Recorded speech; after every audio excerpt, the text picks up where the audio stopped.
L'écosystème numérique de l'Afrique va bénéficier d'un financement de 800 millions de dollars des États-Unis. Ainsi, la nouvelle initiative de transformation numérique en Afrique, lancée à l'occasion du sommet des dirigeants Afrique-États-Unis, va permettre un investissement de plus de 350 millions de dollars et une facilité de plus de 450 millions de dollars pour l'Afrique.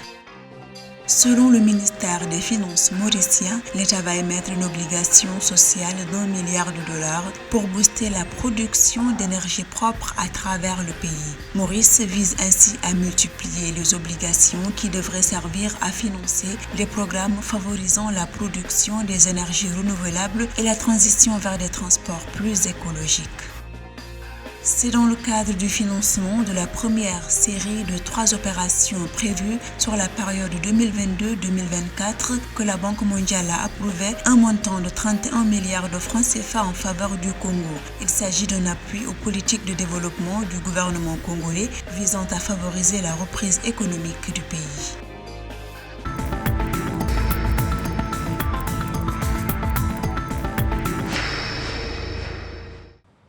L'Afrique a de grandes ambitions en termes de transformation numérique et dispose d'atouts indéniables. Alors, le financement de la transformation numérique représente un enjeu majeur pour le continent. Dans ce cadre, l'écosystème numérique de l'Afrique va bénéficier d'un financement de 800 millions de dollars des États-Unis. Je crois que des investissements qui sont les bienvenus et bien vus. Et donc, vivement que ces projets puissent vraiment cibler les secteurs de l'économie, des pans de l'économie numérique, en tout cas de la transformation numérique plus pertinente. Et donc, à partir de là, je crois quand même qu'il y aura une valeur ajoutée dans notre économie dans les prochaines années. Je trouve quand même que c'est intensifier l'économie et l'écosystème africain, ça urge. Et nous avons un problème d'acculturation et il faut mettre tous les ingrédients nécessaires pour que l'Afrique puisse rentrer en plein pied dans l'économie numérique.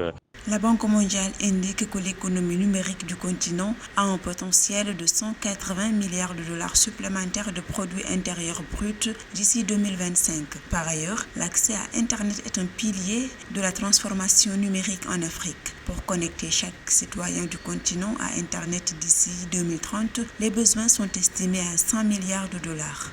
C'est bien connu que dans les prochaines années, l'économie du monde sera portée par l'économie numérique. Je crois que les dirigeants ont bien vu que l'économie africaine, en tout cas dans ses horizons, sera portée par le numérique. Et donc, on s'en rend compte que l'Afrique n'est pas encore entrée dans l'économie numérique. Elle est sur la phase de la transformation numérique parce qu'il faut avoir un marché local. Donc, pour le moment, nous n'avons pas encore de contenu, nous n'avons pas encore, en tout cas, un écosystème assez densifié pour pouvoir permettre à la population africaine de pouvoir vraiment créer de la valeur en Afrique en matière de l'économie numérique. Le programme de transformation numérique avec l'Afrique lancé par les États-Unis vise à aider les pays africains à reconstruire les économies touchées par la pandémie de Covid-19 et à faire progresser les priorités américaines en matière de sécurité nationale, de diplomatie, de commerce et de développement.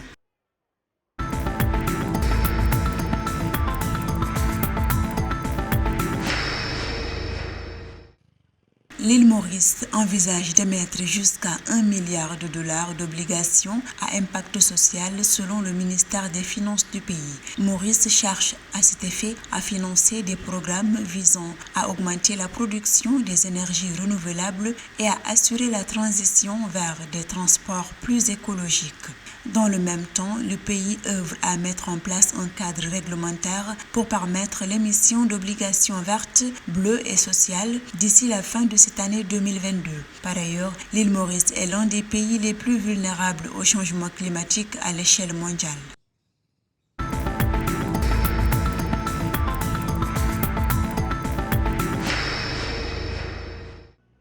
Afin de soutenir les politiques de développement du Congo, la Banque mondiale a alloué un financement de 31 milliards de francs CFA aux pays d'Afrique centrale.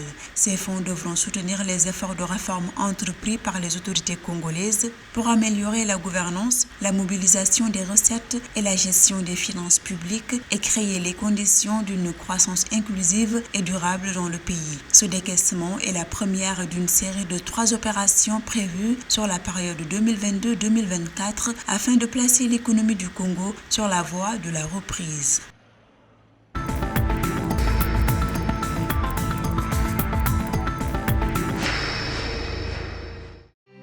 L'Égypte va bénéficier d'un nouveau soutien financier de 3 milliards de dollars du Fonds monétaire international avec un décaissement immédiat de 347 millions de dollars. L'accord qui entre dans le cadre du mécanisme élargi de crédit porte sur 2350,17 millions de dollars, de droits de tirage spéciaux. Ce nouveau programme vise à réduire la dette publique de l'Égypte à moins de 80% du produit intérieur brut à moyen terme.